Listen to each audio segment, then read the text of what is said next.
Man, we are back in the game here. She shared the terms and my jaw just went boom to the floor. This is just as like another variable to make things a little bit more difficult. If they can do 170, 175 plus, I think that'd be fantastic. We got 3 calls for 3 potential offers happening today.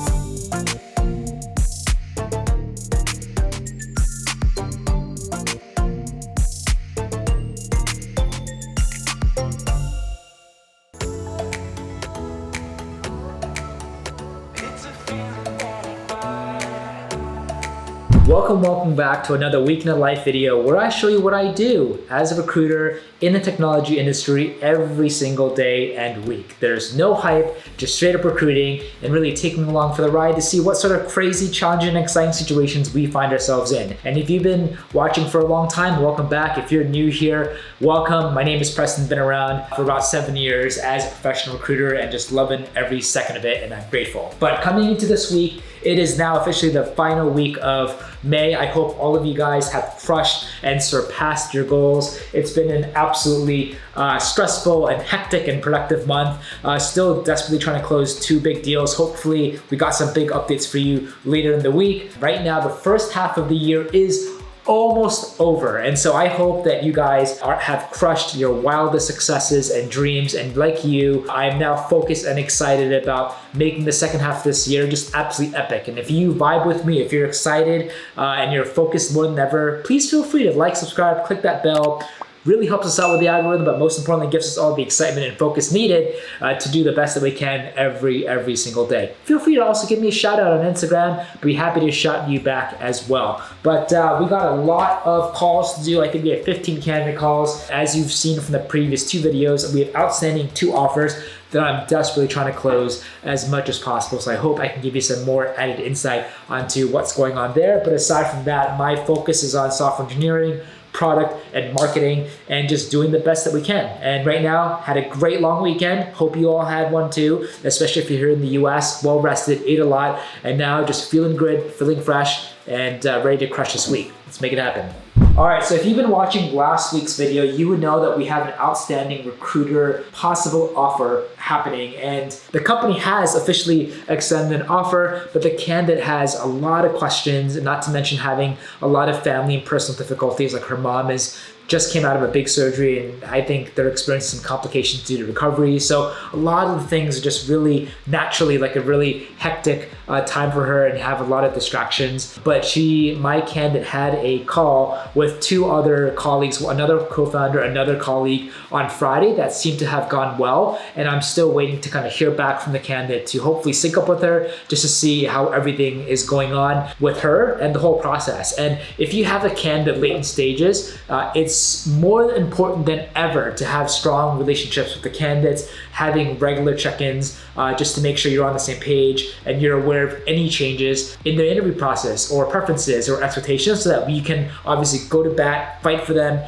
and try to get like the necessary changes or modifications to the terms, so that we're keeping the candidate engaged and positive as much as possible. What's really important is to continue to do that earlier in the process, ideally right after the first time that you speak with them, so that you're developing a really great relationship with them throughout the entire interview process, not just towards the end, so that you can kind of get through all the questions and concerns instead of having to just wait and just make like the last 10 yards super hectic and sometimes overwhelming for the candidates. It's definitely like hectic and stressful enough for candidates to think of making a big decision about a new job. So our job is to not make their lives more difficult. Our job is to kind of help them navigate and make that process enjoyable and smooth as much as possible. A secondary perk of being a recruiter is that we talk to people every day. You have the control of developing relationships with a lot, if not all of them. And so I like to kind of do whatever I can to kind of spark that relationship as soon as like our first qualifying phone intake call with them, and just stay along for the ride and do whatever we can to kind of help them out. But long story short, I am going to try to connect with my candidate later, but I did hear back from the CEO of my client. She's super excited, super eager. And again, this is a deal that we had 2 other offers before, both got rejected for a variety of reasons. She told me that over the weekend, she sent numerous texts to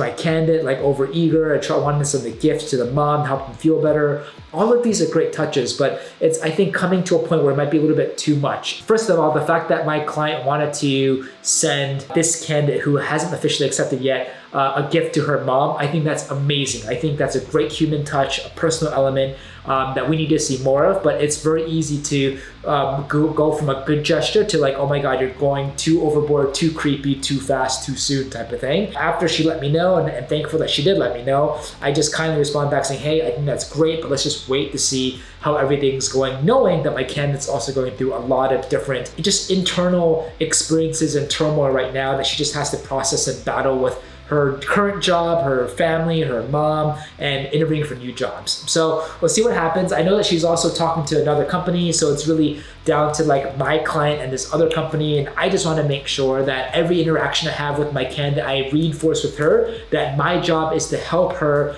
get the best package possible, help answer any questions, concerns. If she wants to talk to people, wants to meet them in person, our job is to make that happen and not just accept an offer, initial offer terms as face value. There's always something that we can do. And if we're starting to feel like maybe a little bit higher risk salary might help the process, of course we will go to bat. Even if the candidate's happy, like why not shoot for the moon? I want to make sure my candidate is as excited as can be. 360 holistically before starting the job so that they're really setting themselves up for success. So we'll see what happens. Fingers crossed. Going to be syncing up with my candidate a little bit later today. Hope to have some update for you. All right. So it's the afternoon here on a Wednesday. Got some update with you. So I was able to have a really good process call with my candidate.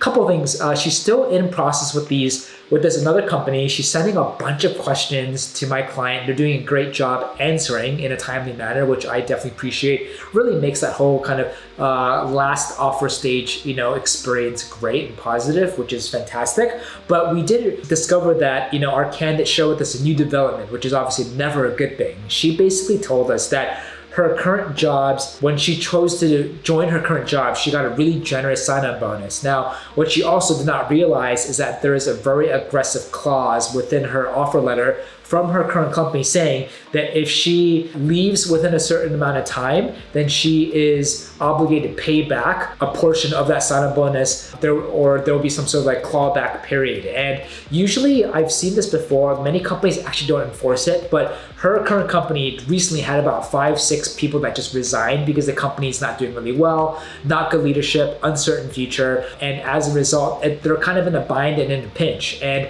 I think because of that, she actually talks to someone who recently resigned, and they told her that the company's now going after her. So my candidate kind of got a little rattled, and now she's like going to meet up with an employment lawyer end of this week to see like, will this actually happen? And if so, like how much does she have to, pay back to the company? Like if they ask for 10 or 20K, like she doesn't have that lying around. That could be a deal breaker with her getting any new job within a period or parameters, which is very concerning and a huge red flag because I could lose this deal over that, which is not good. So number one, I definitely appreciate her being honest with me, and I definitely encourage her to be like, hey, after you figure out your situation with the employment lawyer and whether or not like you think the company will actually go after you with the clawback, I definitely encourage you just to be honest with my client and their hiring manager. And at the end of the day, honesty, transparency, authenticity always prevails. My client, I know, genuinely really wants her to join, and they've just been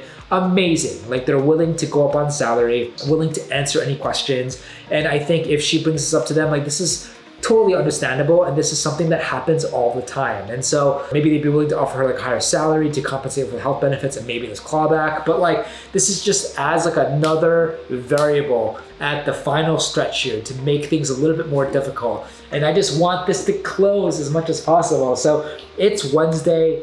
My client has been waiting since last week. They're probably not going to be able to hear about exactly what next steps are about this clawback period, not to mention like her decision on the offer by Friday. And then so I just talked to her saying, hey, like I know you're excited, and you've been sending a billion questions to my client, which is great, but the last thing you want to do is to ghost until Friday. Like you want to make sure, like especially if you're genuinely interested, to continually to keep tabs and communicate with the client. That will just make them feel great and just give everyone the impression that everything is still moving forward, and whatever obstacles come our way, like we'll all work together and kind of get through it together. And then I did also mention to her that, look, I know that you also crunch numbers on salary. Like I have a decent feeling that my client can stretch for the salary. So after you figure out this whole clawback situation, let's crunch some numbers, and I want to go to bat for you, and I want to get you the most competitive package that you can. And she sounded like she really appreciated that. She was very positive about that. And the reason why I said that to her is like she said that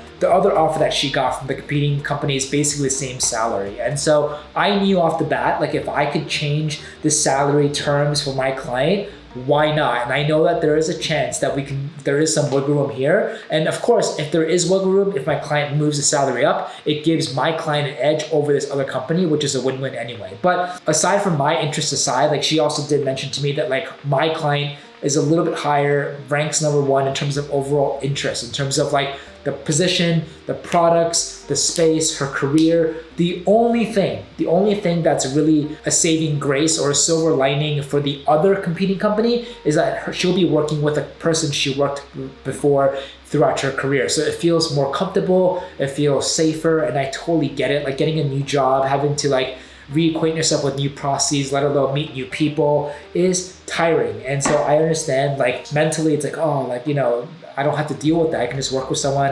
We've already worked together well before, and you know we know we have a good flow, and I don't have to kind of worry about relearning everyone's new names and all that. But I basically told, look, you have to do what you want to do at the end of the day. My job is to fight for her on the terms to get them as competitive as we can be. But then when it comes to like working with friends or family, kind of like working for the FANGs, the Google Techs of the world, I think you always will have the option to work with them. For companies that come to you that you're excited about, you know, if you walk away from them, that's gonna possibly hurt your chances of working for them again in the future if you want to. I think a friend, because you have a really strong personal relationship, they'll understand that like you want to get another job you're excited about, and then if for any reason like you want to leave that job, you can always go back. There's a higher chance of that job being with a friend to continue to be more available than another job that you apply to directly or through a recruiter or a company you've never heard of, like my candidate and my client in this case. So it's not a done deal. Now my other engineer offered, he's actually flying out to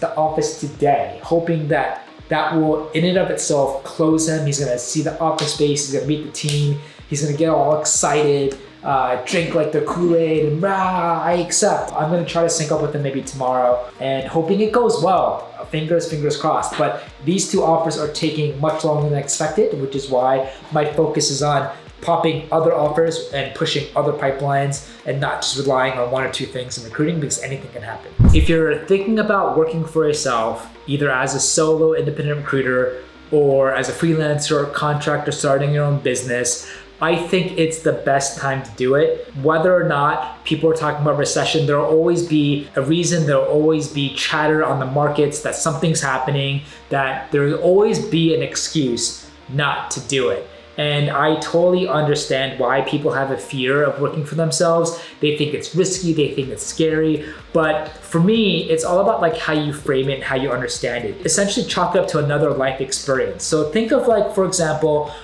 you growing up. When you decided and you made that decision to ride a bicycle and you didn't know how to ride a bicycle before, of course you had naturally a certain element of fear, but after a couple times you got better and better and better, and that fear and that idea in the back of your head saying I will never be able to ride a bike slowly goes away over time. As you learn to practice, you learn new skills, you learn how to balance, and then sooner or later you get the hang of it and now you can ride a bike. And when you ride a bike, you no longer have that fear of saying, oh my God, what happens if I forget or I don't know how to ride a bike anymore? What happens if growing up you want to learn how to swim? Same thing. You went from having that same fear because you don't know what you don't know, but then after you try a couple times, you learn the basics, you learn what to do, what not to do, you get better over time, and then ultimately that fear goes away, you learn how to swim.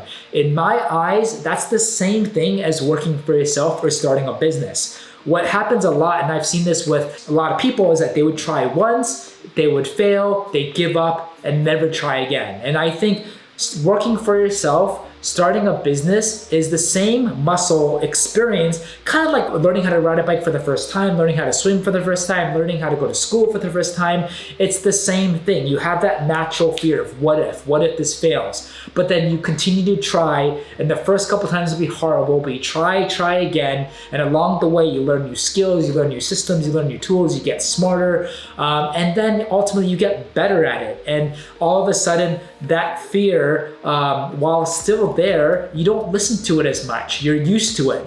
And for that, you build a tougher skin, and you're ready to conquer and try new experiences and build new things for yourself in the future. So I think if you ever have that itch of working for yourself, number one, you will never be fully 100% ready to work for yourself or start a business. Kind of like any big decisions in your life, buying a car, buying a home, get married, you will never be 100%. At a certain point, you have to decide, but then understand, knowing that after you decide, you will go through a process of just learning and experiencing. And through that, you'll get better and stronger and more wiser, so that you can come out at the other end knowing exactly how to do something you didn't know how to do before. So I think if you have that fear, that's completely natural, but it gets easier over time, and it'll only get easier over time if you keep trying and try again. It doesn't have to be starting a startup and raising venture capital. It could be something simple as working part-time, starting a little side gig, doing contracting or freelancing for yourself. The first couple times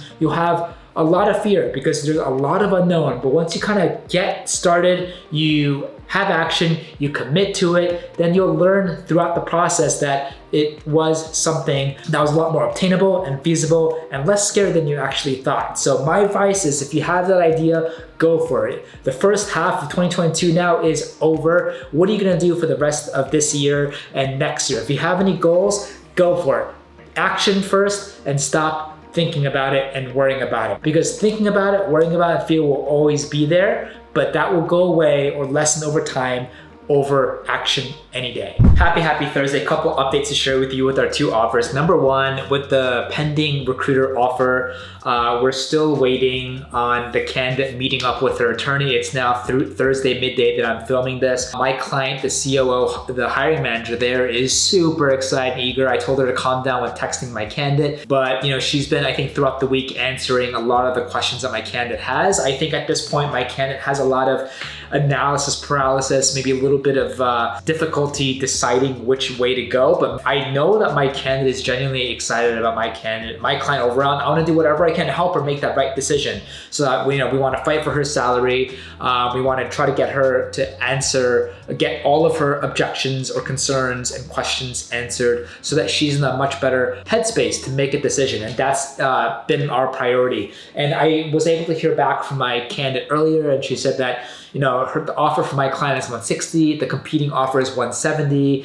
The numbers, the salary's not everything, the money's not everything to her. She has the ability to work for someone she's worked with before in the past at the competing company, which I think is the biggest selling point of this other company, because she doesn't have to worry about ramping up, learning new people, learning new flows. Like, she already has a good working relationship with this person. They can do it again. So tell me, if you're watching this, how important is it for you to work with someone that you've worked well before and reported to, and you can report to again for your next job? And I think that plays a lot. And so I was able to kind of share this, and she's also sharing this with my client as well. So it's not like I'm going around my candidate, but I was also able to share that with my client. I was also able to share that, it seems like my candidate doesn't want to negotiate, but her other offer might be a little bit higher. So I told them, look, we have 160, we have possibly a lower offer. And of course, we do not offer the opportunity for her to work with someone that she knows. So I suggested my client, if there is ever a time for you to do a last minute hurrah to modify the offer to maximize their chance of my candidate accepting,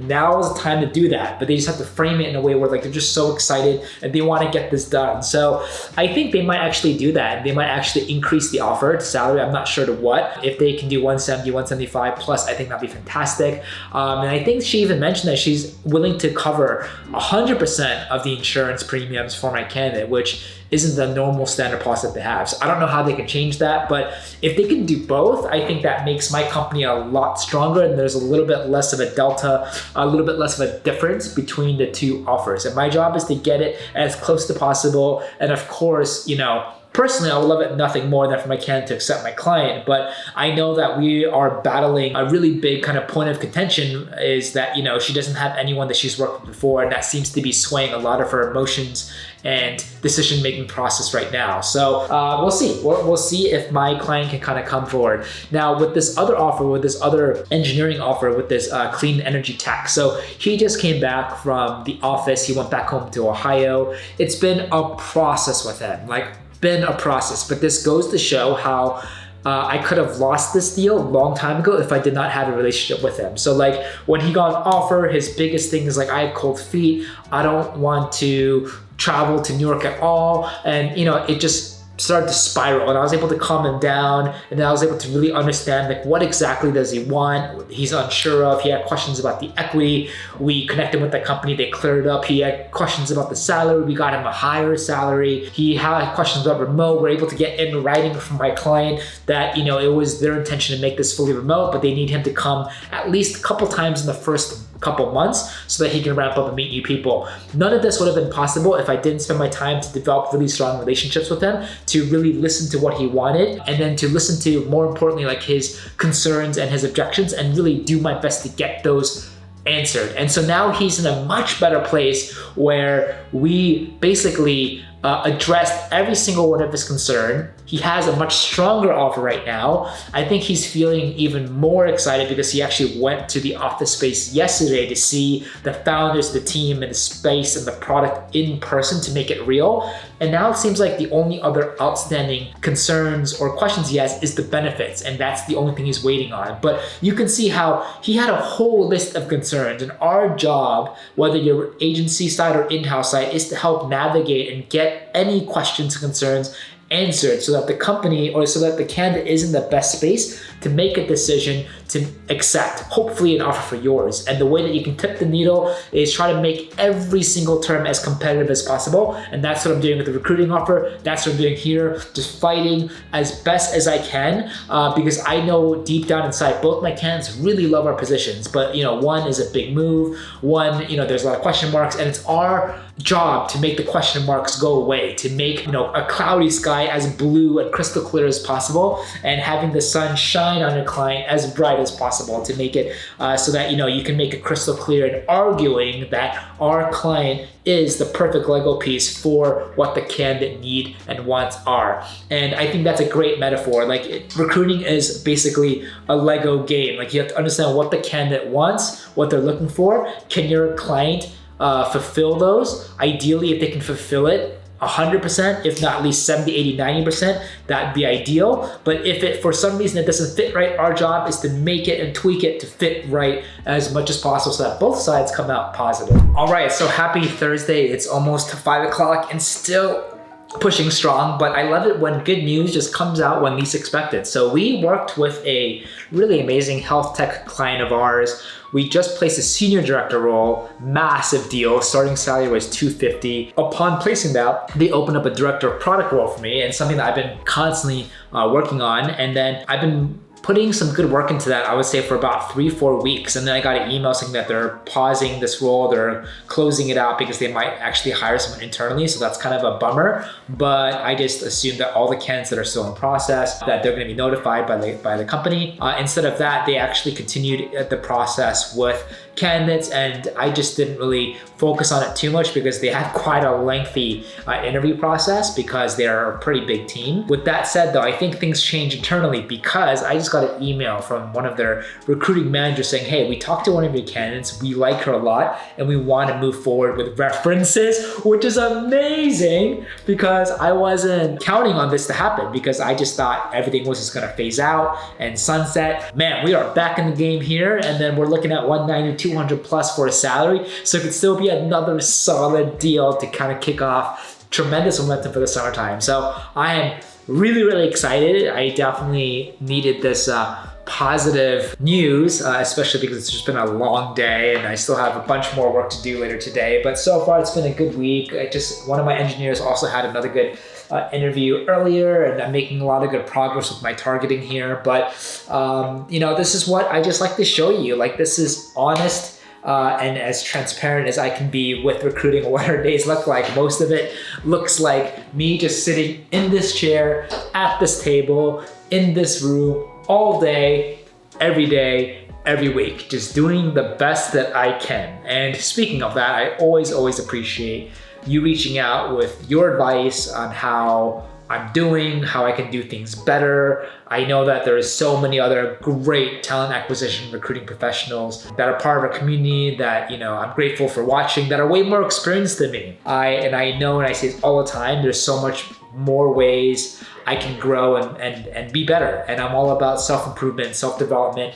And it's always helpful to hear from your perspective, someone that, has a third party kind of unbiased point of view. A lot of times when I'm in it, a lot of emotions are at play. Sometimes I can be too close to the issue. So it's very helpful to kind of hear from someone who has more of a ego kind of top-down view. So whether it's any feedback, good or bad, I always appreciate it. It's a good day coming into Friday, coming into the weekend with some good news like this. And now my focus has got to get it closed. Let's make it happen. So about this earlier deal that I just talked about with my health tech company. So I pinged my candidate.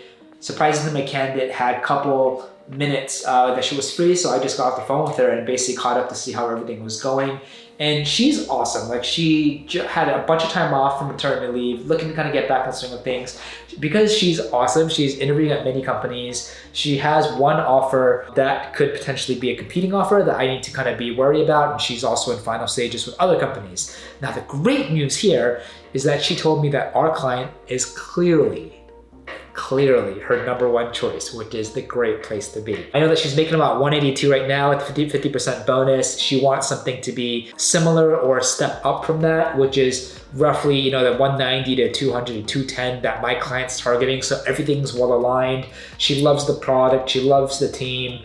Even though that she may get other offers that might be a little bit higher on salary, she still clearly ranks my client number one, which is a great place to be. She's waiting for an offer, hasn't received it yet for a competing company. She's going to another final round next week, but she right now also happened to sync up with the client. They asked for her references. She sent them over. Usually I'm not worried, but the past couple of times that you've been following, a lot of my clients are getting rejected on the reference stage, which boggles my mind. Why would you send people, or why would you send references to a company that is not ironclad, nail in coffin perfect?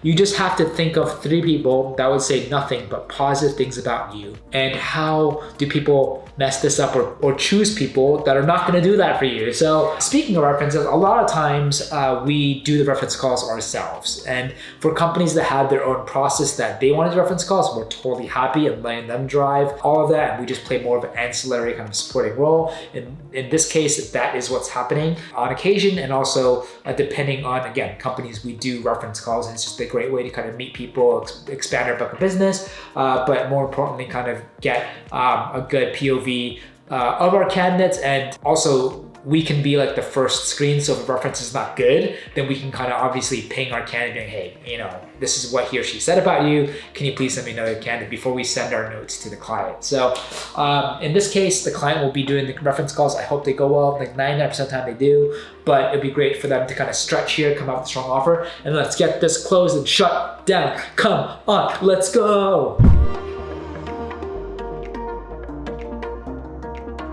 Happy Friday. It is the best time of the week. Why? Not because of the weekend, but because we can finish strong and plan ahead and focus on the following week. Essentially, my 2 outstanding offer candidates, it could be a make it or break it type of day. And so we have a lot of possible commission placement fees on the table here, a lot of situations that will require me to be on call and focused all day. And I honestly don't know which way the wind's gonna blow. For our engineering talent, for our engineering candidate, he reached back to my clean energy client's HR manager to review the perks and benefits. I hope honestly that goes well, because that's his only concern. For my recruiter candidate, she's talking to the COO at 4 p.m. today. 1 of 3 scenarios. She's gonna either accept, reject, or we're gonna have to wait till next week. As long as it's not a flat out reject, I know it's still alive, there's still muscle to maneuver, but as you've been following, there's so many things I can do behind the scenes to make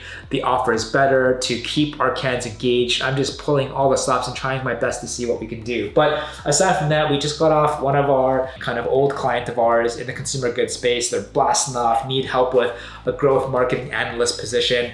Gonna pick that up, repitch, and source probably first thing next week. It should be pretty straightforward, but it's a pretty small possible deal. They're looking to only pay 70 to 80,000, someone with only 1 to 3 years of experience, either in paid search or paid social. So if you know of anyone that might be a good fit there, that could be interesting, just let me know. And I got about 5 more phone calls, it's about 2 interviews today. So far it's been a pretty decent Friday, and it's officially June right now. So the second half of the year is commencing. It is the perfect time to reset your goals, refocus on your future goals and what you want to accomplish June, July, August. When things typically get slower, it's the best time if you get more time or bandwidth to focus on larger and bigger things and different initiatives or other ways you can optimize or make your business or work better. And it's the perfect time to do so right now. So the whole first half of the year went well, the perfect time to reflect. Like, how well did you do? Did you crush your goals? Did you come close to it? Did you surpass them? Please comment below. Honestly, we'd love to hear your goals. If you're a recruiter, were there any like personal records that you were able to break this year so far? Maybe the amount of deals per month, per week, or maybe the salary or the commission. Like, would love to hear your success stories and apply to you. I think recruiting is a great fulfilling career, but it's also very challenging and fast paced. And if you can do a deal, as I always say, be grateful, be humble of what you can do and the value you're able to provide all parties. But like every deal that happens, don't take it for granted. You were able to do that only because of the service and the work that we were able to provide for multiple stakeholders, and ultimately ended in something positive. So that's always a great feeling, and would always love to hear from some of your greatest successes too, as that really inspires me and keeps me inspired to keep on moving. But I got 5 more candidate calls. We're not going to hear back from these other offers. My other potential offer for a product director, she's kind of going through references now. I don't think they're going to be able to complete it by today, so we're going to have to wait until next week to see what happens. But we'll keep on trucking and pushing forward, and excited to talk to 5 more great candidates today. Hello, happy midday on Friday. We finally got some news for our health tech care client, and it's apparently some good news. Like, they went through the references in a day and a half, super fast. And I just saw an email from one of the recruiting managers emailing my candidate saying, hey, we got approval, which is typically a good sign. Can we hop on a phone today before the weekend? And my candidate just responded saying, hey, we can actually chat in the next couple of hours. So they're gonna chat at 2:30 today. So we got 3 calls for 3 potential offers happening today. Oh my God. Doing 3 offers would be amazing. Out of this world, like, I'm done.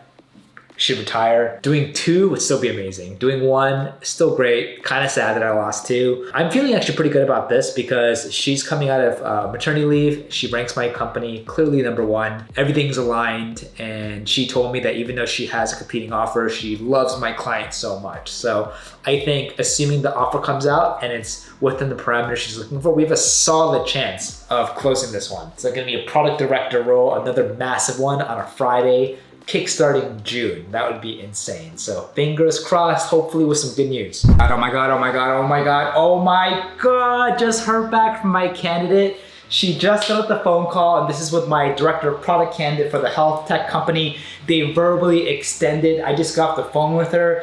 She shared the terms, and my jaw just went boom to the floor. So just as a recap, she really was targeting like 190. Anything 200 or above would just be insane to her, considering, like, you know, she been out of the workforce for a while, and she'd just honestly be happy with 190. So fast forward to now, I just got the phone with her. She gave me the terms.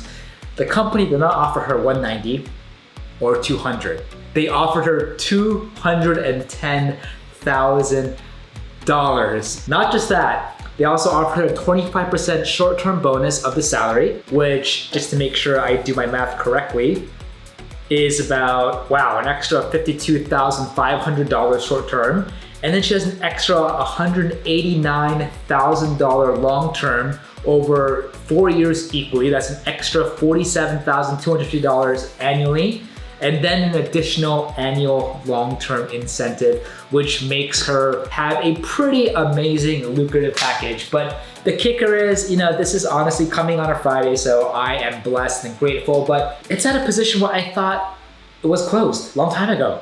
And then somehow my candidates remained alive and they kept going through, and the process was super long. She's gonna request them to send a DocuSign over the weekend, in which she's gonna review one more time the offer letter, the benefits, and then most likely sign on a Monday with the start date of July 13th, which is cracking this month off on a ridiculous note. I think, oh my God, if I can close at least one more of the outstanding 2 offers, this could be a pretty incredible month. Wow, it's amazing to start off the summer, the slowest time, with a massive deal. It just goes to show, I hope you've been watching for a while, what I do now is nothing different than what I do a month ago, 2 months ago, a year ago. It's just honestly focused on consistency, giving value, being transparent, and doing the best that I can. And on good days, enjoy it, embrace it. On bad days, also embrace it, but learn from it as much as possible and try to get better every single day. What a great way to end the week, and still waiting on what happens with these other 2 offers. One candidate is gonna hop on the phone in about 5 minutes. My engineer candidate, my recruiter candidate will hop on the phone in about an hour from now. So still got a lot of good update, but so far we're 1 for 3, baby. Let's keep on going. So just as I was finishing celebrating this director of product offer, remember I told you I had an engineering candidate and recruiter candidate. Recruiter candidate was 4 p.m. As I was about to start getting back to work, I got an email from the COO of my educational tech client emailing my recruiting candidate saying, "I cannot be happier that you decided to join us." Which to me sounds good news, but I'm a little bit confused because I thought they were talking in about an hour from now. So did they have a conversation earlier today? And if so, did she actually officially accept? So then I texted my hiring manager directly saying, "Hey, I saw your email, did she accept?" And she responded, "Yes." Oh my God. And so when we submitted her for 160, and then she had a competing offer for 170. And then I was emailing and texting my hiring manager behind the scenes saying we should definitely come up, because I'm really concerned that her competing offer has a hiring manager that my candidate worked with before in the past, and that gave her an extra layer of security, safety, and just comfort. That's something my client was not able to offer. Not to mention my client also could not offer bonus or equity. It's just a straight salary and benefits with growth. My God, we started her with 160, offer came out for 160, a competing offer came for 170. At that time, my candidate's like, "I don't think we should negotiate. It's not about money, but I want to focus on other questions that I have." And she's been sending my COO, my hiring manager, just a bunch of questions. And it seems like even after those questions were discussed, this conversation went back to the salary, because I see the details here. She got a title of a lead recruiter, and she got an annual salary of not $170,000 matching the other offer, but $180,000. Oh my gosh. I am speechless right now, which makes us today, we are 2 for 3. Come on, baby. If I could do one more, that would be an insane month. Right now, it's a mammoth, gigantic of a Friday. I never fathomed that I would be able to do this much activity and volume in 1 week, let alone 1 day. But everything compounds. You grow smarter, you learn from experiences, you hopefully find better ways to improve your business, and just never settle for less. And if you can keep doing that, results like these are possible. And wow, I wish I could convey to you how I'm feeling inside. It's not about the money, it's all about the results that we're able to drive to our clients in this economy, in this market, and for all the challenges that we have to overcome, and the challenges that we will have to overcome with the recession coming in. So it's just feeling grateful, just really, really grateful that we were entrusted by our candidates, about our clients, to get the job done, out of having the chance of being able to work with any other recruiting partner that they want to. So wow, 2 out of 3. Can we do 3 out of 3? Oh my God, we will keep you updated. Okay, so third offer update. I just got off the phone with my candidate. He had a good call with someone internal with my client about benefits, but then he told me that he was really surprised how much he has to pay out of pocket for his benefits because they're a small startup. Yet again, this is like another obstacle in a series of endless obstacles that we have to help navigate. And this is a candidate who almost withdrew from the process a long time ago, but we kept him in. And so when I'm thinking about this, like, of course I want to help him, but now a part of me is starting to get worried because at the negotiation stage, first of all, negotiations are natural, they should happen. At some point, if you start giving the company a feeling that you're just asking so much over and over and over and over and over again, then it could end up blowing back at you. And I've seen instances where it can end up really bad, where the company can maybe renege or rescind the offer because now, like, you're wasting the company's time. They could have hired someone else. Money's going out the window. Time is going out the window too. And so I'm trying my best to make sure it doesn't come to this. So when he addressed this to me, I listened, and then I basically told him, like, look, like, you have every right to ask. It doesn't hurt asking. I think it's the right way to ask, like, kind of like negotiating. If whatever you ask for, just make sure you back it up with logic, and then you also give the company a really strong kind of carrot on the stick incentive that, like, if they're able to do something, it will help you get the job done and accept, which is what everyone wants. What I did want to know is the worst case scenario, like, assuming they're not able to do everything, like, how do you honestly feel? And he told me that to him, it's more of like a sweetener. It's less of like a deal breaker. So part of me is like, well, why are you asking in the first place? Just accept, because like what he got, his offer, every single term he negotiated, navigated, went up and got modified. And so, like, do you really want this too? But I get it. Like, he's from Ohio, they're from New York. You know, he didn't anticipate doing any traveling next. He was some traveling. It's a big decision. He never had any startup or tech background. So a lot of stuff going around. I also just let him know that, hey, look, the company did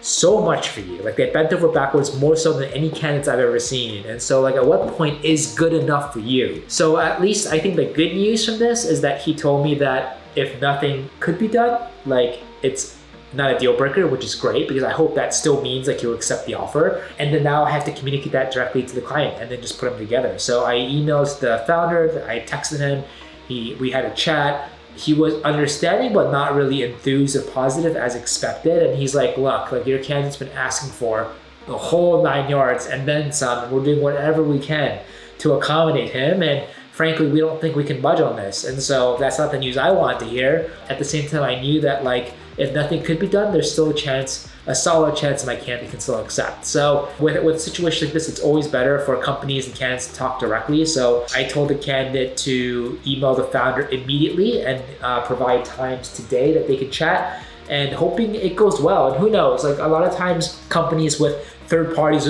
would be like, I'm not going to give your candidate anything. But then when they talk directly to the candidate, directly to the person they're going to hire, you know, emotions get in the way. You can start feeling bad for the candidate, or I don't know. And then a lot of times we see the candidate walking away with a lot more than expected. So who knows what could happen? But I reinforced with the client, because he was getting a little frustrated, that everything still looked great. And I apologize that the candidate had to kind of go through a huge process of asking so many questions, but I did explain why. Like, again, big decision, never had any tech background, doesn't have any startup background, so even basic things like equity, he doesn't know how it works. So we had to kind of really go slow on the whole process and make sure we cross every T's, dot every I's, and just explain to him in a way that he understands. And then I told him, this is, I think, in my knowledge, the one thing that's outstanding. And like, he's just wondering if you can do anything. And so he said no, the CEO said no, so we'll see what happens when they actually talk. But I hope that, who knows, maybe miracles can happen, and after the conversation something can happen. Or maybe after that conversation, the CEO would explain to my candidate that, like, they really like him, they've done so much for him, and like, it's time for him to decide, and hopefully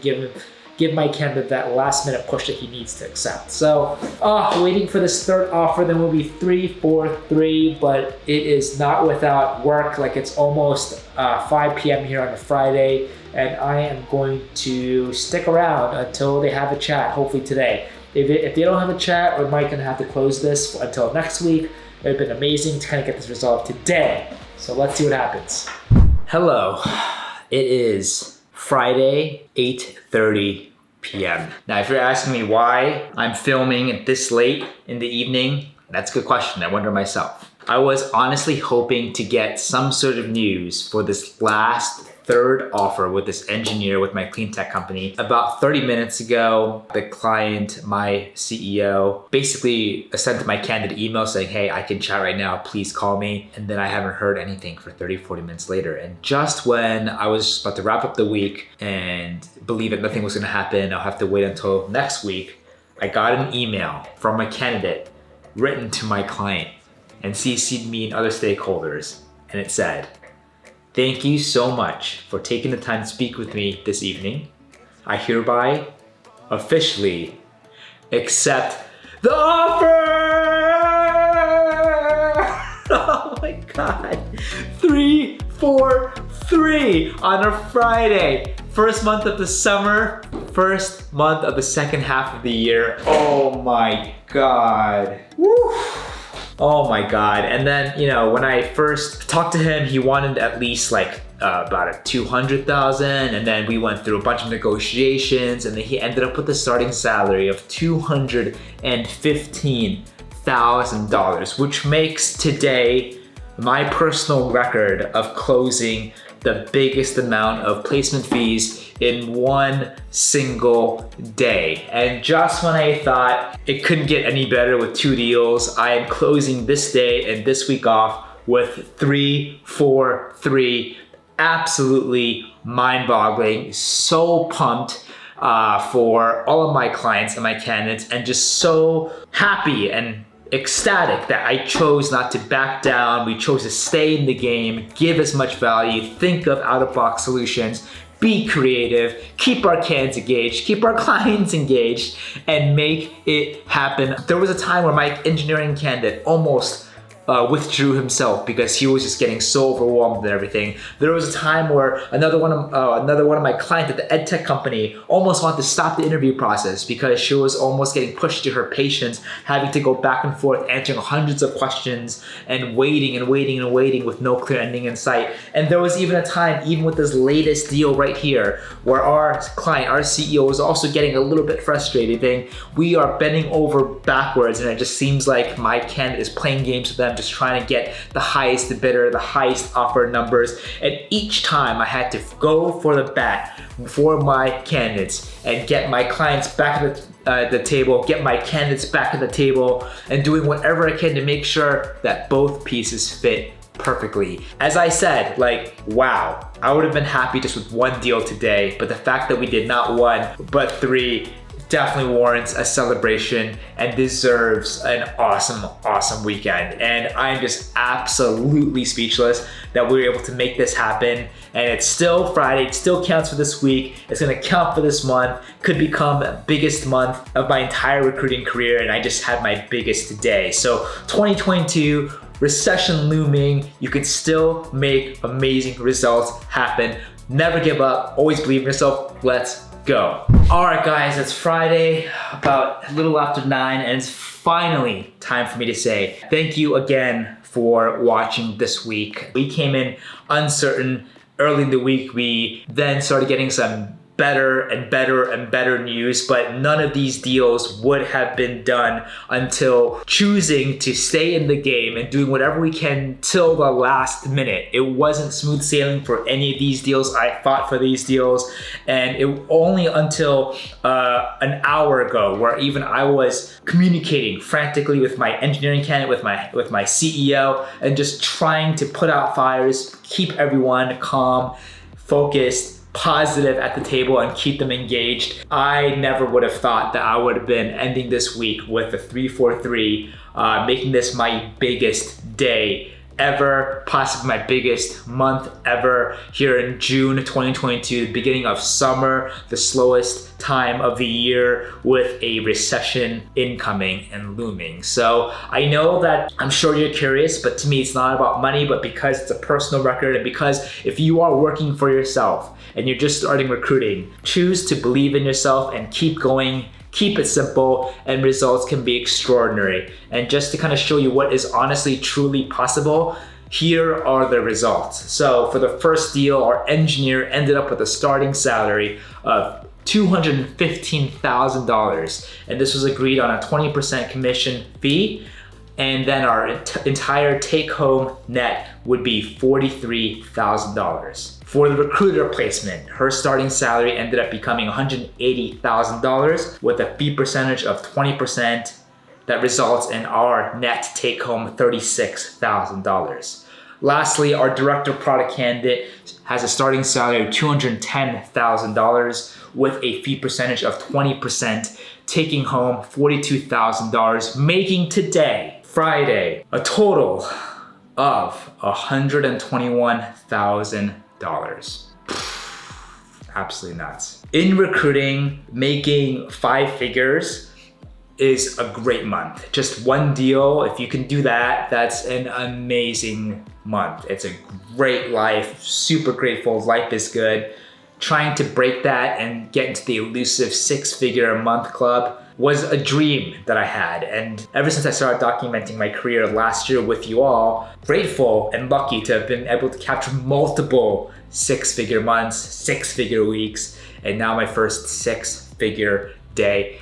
Potentially setting this up as the biggest month in my entire career coming into summer. And so I hope that if you're watching this, it gives you inspiration, it gives you a different perspective on what can be done when you just kind of keep things simple. I'm in no way claiming ever I'm the best recruiter. I just work really, really hard. I force myself to show up. I stick with the fundamentals and do the best that I can and give both candidates and clients the best value I can, and just rinse and repeat, rinse and repeat, rinse and repeat. And I take the punches. I show the punches with you all. And not every day, not every week, not every month is like this. There are months I make nothing. There are weeks sometimes I make nothing.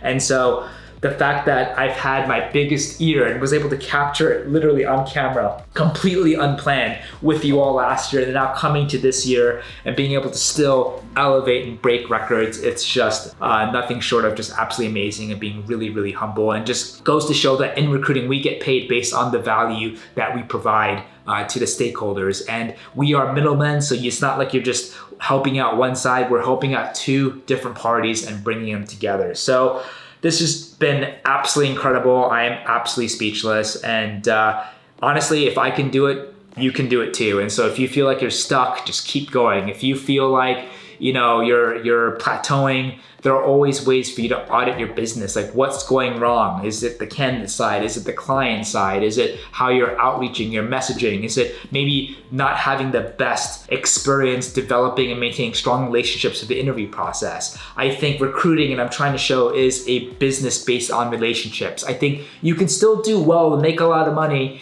and just find candidates, don't even do proper qualification calls, and just throw them and hope for the best. A lot of recruiters do that, and you can still make great income, great revenue from there. But I think for true sustainable long-term success and growth, if you can just make more of an effort to care more about both sides, don't take shortcuts, try to be as authentic and transparent as possible, respect everyone's time as much as possible, then not only will everyone be happier, but once you do a deal, like, it just means so much more, because you know that you didn't waste anyone's time, and it just really came from super targeted focus, because you knew exactly what the candidate client wanted, and you just brought them together from the beginning instead of just reaching out to random and irrelevant backgrounds and profiles. So if you like this video, want to see more like it, and you're just as excited, keep on going, take the punches, just stand back up, pick yourself up, have a smile, and keep going. Please consider like, subscribe, click that bell.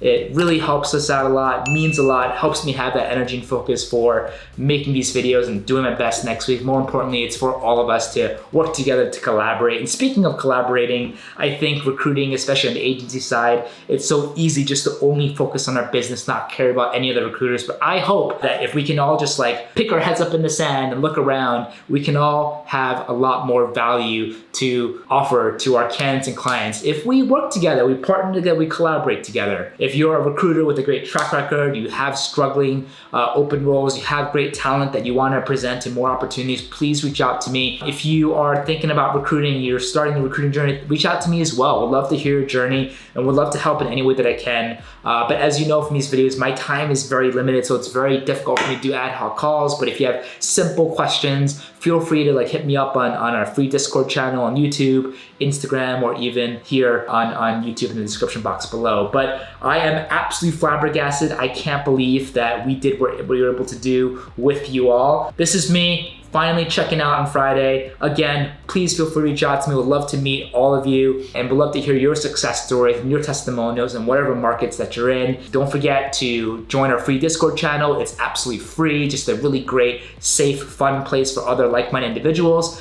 to just hang out, ask questions, and help each other out. And I just hope, with that said, you're all excited for the summer. You all have travel plans, but you also have that opportunity to be focused even more on your goals, and let's make the next quarter just ridiculously awesome together. And most importantly, let's elevate recruiting together. So thank you so much again. Really appreciate it, and we'll see you on the next one.